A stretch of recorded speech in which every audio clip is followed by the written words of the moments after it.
अगर कुदरत चाहे तो एक मजदूर को बल्ख का बादशाह बना देती है।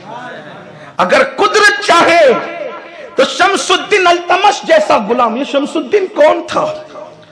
दिल्ली का बादशाह, अखंड भारत का बादशाह शमसुद्दीन अल्तमश, जिसकी मदद तलब करने के लिए बगदाद की खिलाफत ने अर्जियां पेश की।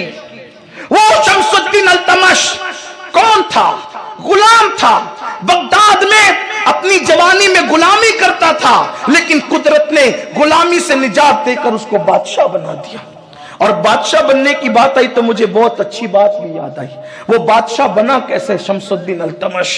ये भी खास बात है, आजकल लोग अदब से आरी है। याद रखना, रात रात भर की सैकड़ों साल की नफली इबादतें इंसान को उस मकाम पर नहीं पहुंचाती जहां वलियों का अदब पहुंचाता है, जहां बड़ों का अदब पहुंचाता है, जहां बड़ों की ताज़ीम पहुंचाती है।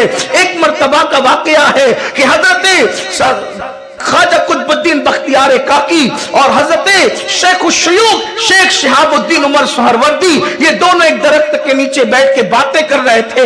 और फिर शमसुद्दीन अल्तमश जवान लड़का था, उसके मालिक ने उससे कहा जल्दी जाकर के काम निपटाओ, हत्ता के घोड़ा लेकर के जाओ। वो घोड़ा लेकर के चला। दोनों बुजुर्गों को दरख्त के नीचे बैठा देखा और बैठे देख करके उसने सोचा मेरे मालिक ने कहा है कि जाकर जल्दी से वापस आना, मैं जल्दी से गुजर तो जाऊंगा, मगर अल्लाह के दो बरगजीदा बंदे ओटे पे बैठे हैं, मैं सवारी से गुजर कैसे जाऊं? उसने सोचा डांट पड़ेगी, डांट खा लेंगे, लेकिन वलियों की, अल्लाह वालों की बेअदबी नहीं करेंगे। वो घोड़े से नीचे उतरा, घोड़े की लगाम पकड़ी और पैदल चलते हुए अल्लाह वालों के करीब से सलाम करते गुजर गया। तो ख्वाजा कुतुबुद्दीन बख्तियार काकी ने कहा देखो देखो शिहाबुद्दीन, दिल्ली का बादशाह जा रहा है। तो किसी ने समझा, हजरत को गलत फहमी हो गई, तो किसी ने कहा हजरत वो दिल्ली का बादशाह नहीं है, वो फला अमीर का गुलाम है।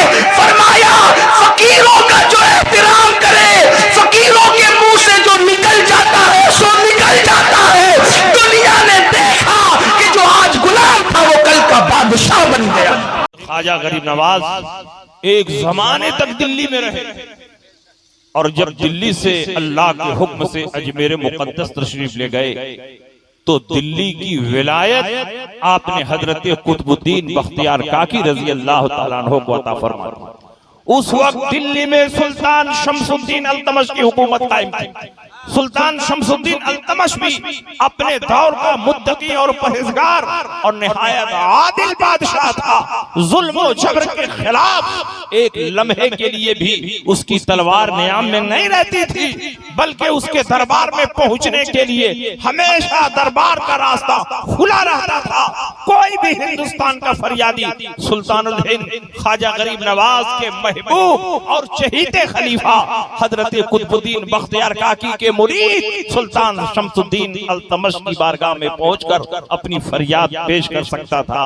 मैं आपसे पूछना चाहता हूं कि अगर आज पीरों के कुछ मुरीद सेठ हो जाएं तो वो पीर बड़े फख्र के साथ कहता है कि मेरे मुरीदीन में फला फला करोड़पति हैं, लेकिन जिस पीर का मुरीद हिंदुस्तान का बादशाह हो उसकी अज़मत क्या आलम है। हजरत कुतुबुद्दीन बख्तियार काकी का मुरीद कोई और नहीं बल्कि दिल्ली के तख्त और ताज का मालिक हजरत सुल्तान शमसुद्दीन अल्तमश रहे।